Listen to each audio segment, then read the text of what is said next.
मर्द मूवी का एक डायलॉग था कि मर्द को दर्द नहीं होता है, लेकिन एक युवक को उसकी पत्नी ने, इस सिस्टम ने, जुडिशरी सिस्टम ने, पैसों की भूख ने इतना दर्द दिया कि उस युवक ने अपनी जीवन लीला ही समाप्त कर ली।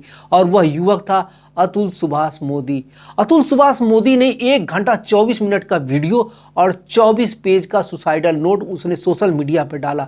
आखिर अतुल सुभाष मोदी के साथ में ऐसा क्या हुआ था और उसके ऊपर कितने केसेस डाले गए थे, और आखिर करके इस न्यायिक व्यवस्था में सुधार क्यों नहीं हो रहा है, आखिर हमको न्याय मिलने में इतनी देरी क्यों हो रही है।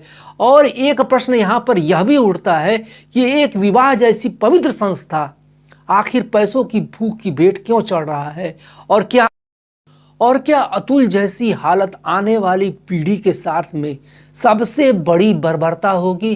तो मित्र, आप सभी का मेरे YouTube चैनल मेरे विचार में हार्दिक स्वागत व अभिनंदन है। और मित्र, अगर पहली बार आप मेरे YouTube चैनल पे आए हैं तो मेरे चैनल को लाइक और सब्सक्राइब तो अवश्य कर दीजिएगा। और मित्र, यह एक ज्वलंत मुद्दा है, तो कृपया आप लोग वीडियो के लास्ट तक बने रहिए। मैं यहाँ पे समस्या और समाधान दोनों बताने का प्रयास करूँगा, और यह हमारे आने वाली युवा पीढ़ी के लिए बहुत ही ज़रूरी है, क्योंकि वर्तमान के साथ में जो आज घटा है वो भविष्य के साथ में नहीं घटना चाहिए। 9 दिसंबर 2024 को अतुल सुभाष मोदी 1 घंटा 24 मिनट का एक वीडियो डालता है और एक 24 पेज का सुसाइडल नोट डालता है। उसमें वह एक कहानी कहता है। इस कहानी में शादीशुदा जिंदगी में आई हुई खामियां, साथी के द्वारा दिया गया धोखा, उसके द्वारा किया गया षड्यंत्र और न्यायिक व्यवस्था में फैले हुए भ्रष्टाचार को बताता है।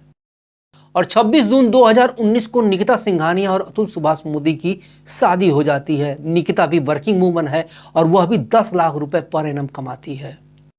इसी बीच 17 अगस्त 2019 को निकिता सिंघानिया के पिता मनोज सिंघानिया का निधन हो जाता है। वह एक डायबिटीज की मरीज होते हैं और लंबी बीमारी से ग्रसित होते हैं। और इसके बाद 20 फरवरी 2020 को निकिता एक बच्चे को जन्म देती है, जिसका नाम कि दोनों मिलकर के रखते हैं व्योम। सन 2020 में आपको याद होगा कि कोविड आया होता है, तो इसी बीच बच्चे को संभाले और कोविड कार्यकाल में आती है निशा सिंघानिया, जो कि निकिता सिंघानिया के माता जी हैं। तो यह अतुल की जो सास है वो बच्चे को संभालने को आती हैं और यहीं पे खटपट चालू हो जाती है। सारे जो झगड़े की जड़ है यहीं से स्टार्ट होती है, क्योंकि हर एक शादीशुदा मर्द यह जानता है कि जब उसकी सास उसके घर पे आती है तो वह क्या करती है और किस प्रकार से कलह स्टार्ट हो जाता है।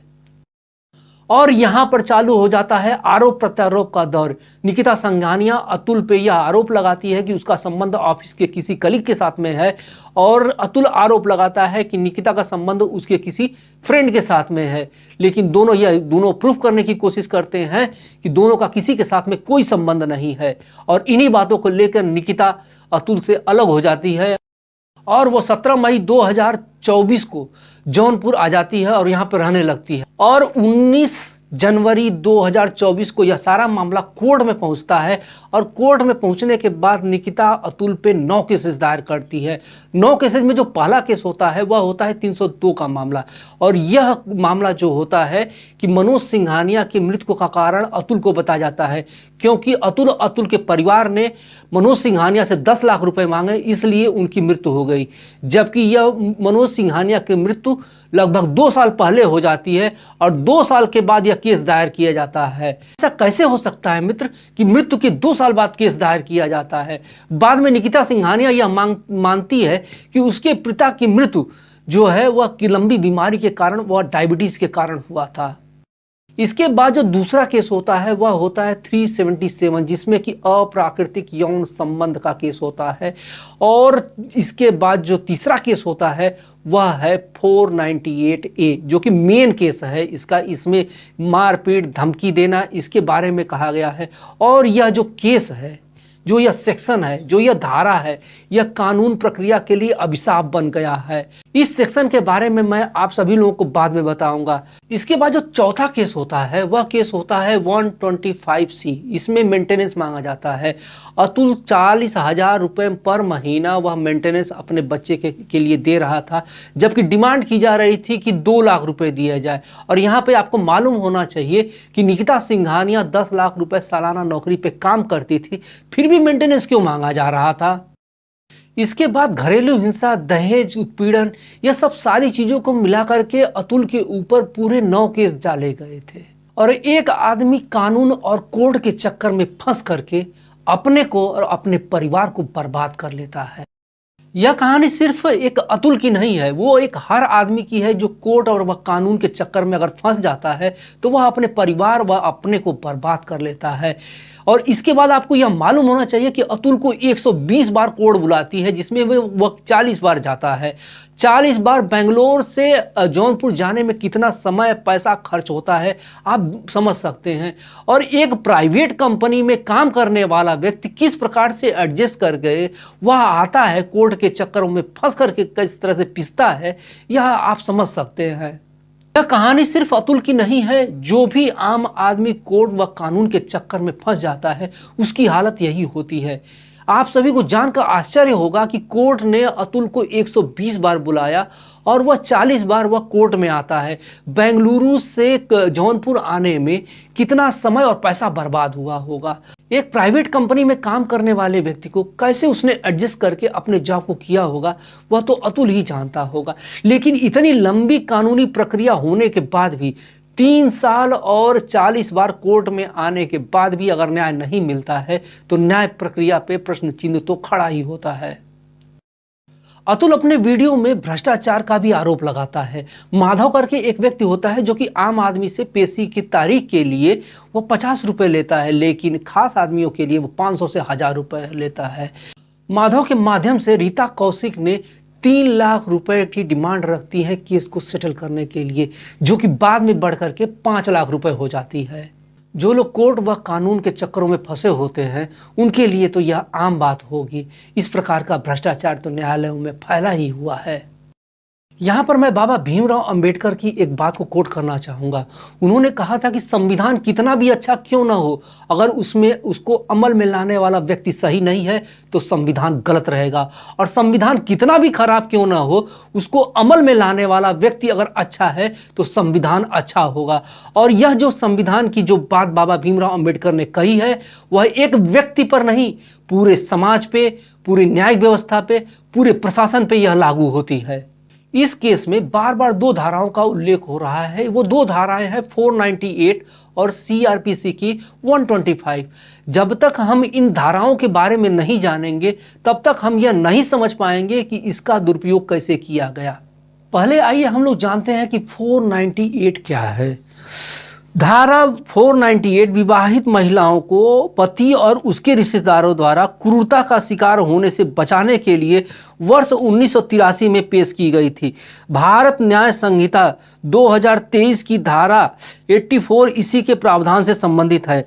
इसमें कहा गया है कि पति कोई स्त्री का पति या पति का रिश्तेदार होते हुए ऐसी स्त्री के प्रति क्रूरता करेगा वह कारावास से, और जिसकी अवधि 3 वर्ष तक हो सकती है, दंडित किया जाएगा और जुर्माने से भी दंडित किया जाएगा।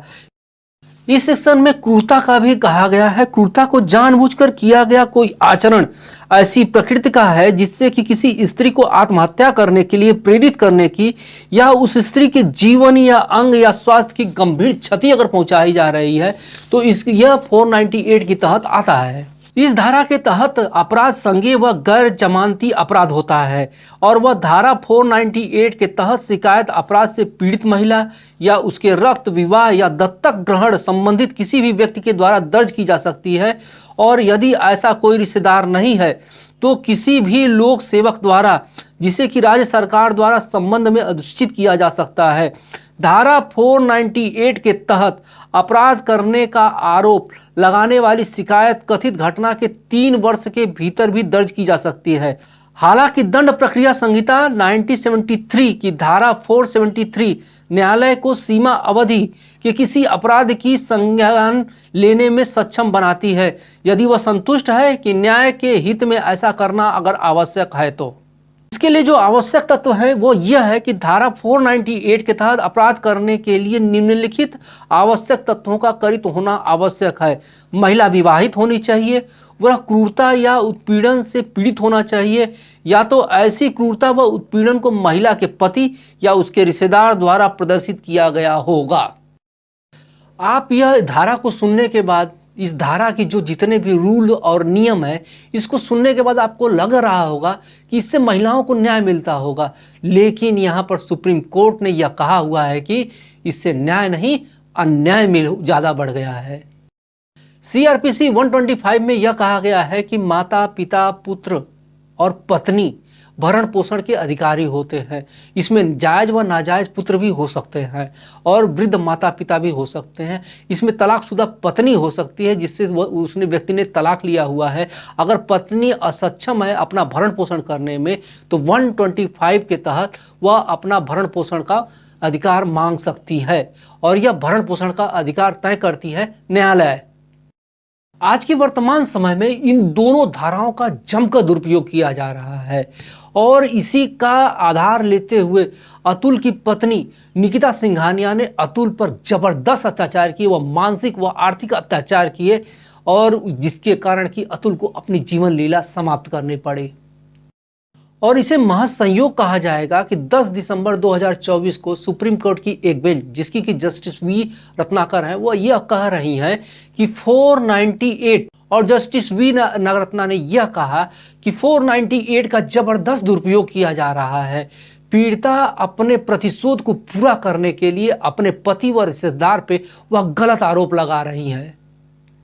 और जस्टिस विक्रमनाथ के अध्यक्षता की एक बेंच ने 2021 में रजनीश बनाम नेहा के केस में यह फैसला देते हुए कहा है कि कोर्ट को यह तय करना है कि वो जो निर्वहन का जो पैसा है, जो भरण पोषण का पैसा है, वह कोर्ट तय करेगी। लेकिन यहाँ पे प्रश्न उठता है कि आखिर यह स्थिति आई क्यों? इतनी भयावह स्थिति आज हमारे युवा पीढ़ी के साथ में क्यों हुई? इसके पीछे का कारण क्या है? इसका प्रमुख कारण है हमारी संस्कृति और मोरल रिस्पॉन्सिबिलिटी जो है उसके साथ में खिलवाड़ किया गया और उसका परिणाम हम लोग को भुगतना पड़ जा रहा है। विवाह जैसी एक मांगलिक पवित्र संस्था जो है वह आज एक इवेंट बन के रह गई है। जो मांगलिक कार्यक्रम है वो तो शॉर्ट्स पे शॉर्ट्स होते चले जा रहे हैं, लेकिन जो इवेंट के प्रोग्राम है वह तो बढ़ते ही चले जा रहे हैं। पहले जयमाल हुआ करता था, अब हल्दी होती है, मेहंदी होती है और न जाने कितने अननेसेसरी इवेंट किए जा रहे हैं जिनका कि मैं यहाँ पर नाम भी नहीं लेना चाहूँगा। लेकिन मित्रों, यहाँ पे आपको जानना चाहिए कि विवाह जैसी संस्था क्या है, विवाह जैसी संस्था के रूल नियम क्या है, वह मैं आपको बताता हूँ। विवाह में 7 फेरे लिए जाते हैं और हर एक फेरे का अपना मतलब होता है। जो पहला फेरा होता है जिसमें पति पत्नी को एक दूसरे के साथ मिलकर जीवन की चुनौतियों का सामने करने की प्रतिज्ञा दिलाई जाती है। दूसरा फेरा होता है कि एक दूसरे के साथ मिलकर जीवन की खुशियों और दुख को साझा करने की प्रतिज्ञा दिलाई जाती है। तीसरा फेरा होता है कि एक दूसरे के प्रति समर्पण व वफादारी की प्रतिज्ञा करते हैं। चौथा फेरा होता है कि वे एक दूसरे के साथ में मिलकर के जीवन की चुनौतियों का सामना करने और एक दूसरे की मदद करने की प्रतिज्ञा लेते हैं। पांचवा फेरा होता है कि वे एक दूसरे के प्रति प्रेम सम्मान की प्रतिज्ञा करते हैं। और छठा फेरा होता है कि वे एक दूसरे के साथ मिलकर जीवन की खुशियों दुख को साझा करेंगे और एक दूसरे की देखभाल करने की प्रतिज्ञा करते हैं। और सातवां फेरा जो होता है वो एक दूसरे के साथ मिलकर जीवन की यात्रा को पूरी करने और एक दूसरे के साथ हमेशा रहने की प्रतिज्ञा करते हैं। कितनी सुंदर बात है हमारे विवाह संस्था की। यह जो थंब रूल्स है, इन थंब रूल्स को न केवल मौखिक रूप से कहा जाए बल्कि लिखित रूप से भी लिया जाए और यह जो विवाहित जो कपल्स है उनको यह अनिवार्य रूप से कहा जाए कि आपको इसका पालन करना है, वरना आपको समाज से बाहर निकाल दिया जाएगा। इसके बाद जो हमारे समाज में सबसे बड़ी कुरीति आई है, जो सबसे बड़ा हमारे समाज का नाश कर रही है, वह है पैसों की भूख। लोग ये समझते हैं कि वो पैसों से हर चीज को खरीद सकते हैं, और इसी सोच के कारण निकिता सिंघानिया ने 3 करोड़ का कंपनसेशन मांगा। 3 करोड़ का कंपनसेशन एक बहुत बड़ा कंपनसेशन होता है, जो कि पैसे की भूख को दिखाता है। इसके बाद की जो समस्या है वह न्यायालयों की लंबी प्रक्रिया और कानून का पुराना होना है। यह जो 498 जो कानून है वह 41 साल पुराना है, जिसमें कि जेंडर इक्वलिटी नहीं है। अगर पत्नी पति पे आरोप लगा रही है तो इसकी जांच होनी चाहिए। और इसके बाद आते हैं हमारे कानून और कानून प्रक्रिया। यह जो कानून है 498 वह लगभग 41 साल पुराना हो गया है। इसमें जेंडर इक्वलिटी नहीं है। जो अधिकार महिला को दिए जा रहे हैं वह पुरुष को नहीं दिए जा रहे हैं। क्या महिला के ऊपर अत्याचार हो सकता है, पुरुष के ऊपर नहीं हो सकता है? पुरुष के ऊपर भी अत्याचार हो सकता है। तो इसकी बराबर अच्छे से जांच की जानी चाहिए, तब उसके बाद पति को दोषित देना चाहिए या उसके परिवार वालों को दोषी ठहराना चाहिए। और सबसे बड़े दुर्दिन तो यह है कि जब न्यायालयों में ही भ्रष्टाचार होगा तो हम न्याय कहाँ मांगने जाएंगे। और आजकल लोग न्यायालय में मांगने नहीं जा रहे हैं। किसी पे अगर अन्याय करना है तो उसके लिए जा रहे हैं, उसको कोर्ट व कानून के चक्कर में फंसाकर उसको घिसना चाहते हैं, तो लोग न्यायालय में जाते हैं। जब हम अपनी संस्कृति और मोरल वैल्यू के साथ में अन्याय करेंगे तो हमारे साथ में भी अन्याय होगा ही। और वो जो आज अतुल के साथ में हुआ है वो कल आपके साथ में भी होगा और आने वाली पीढ़ियों के साथ में होगा। वह इसीलिए आप बदलाव कीजिए, वरना बर्दाश्त कीजिए। धन्यवाद।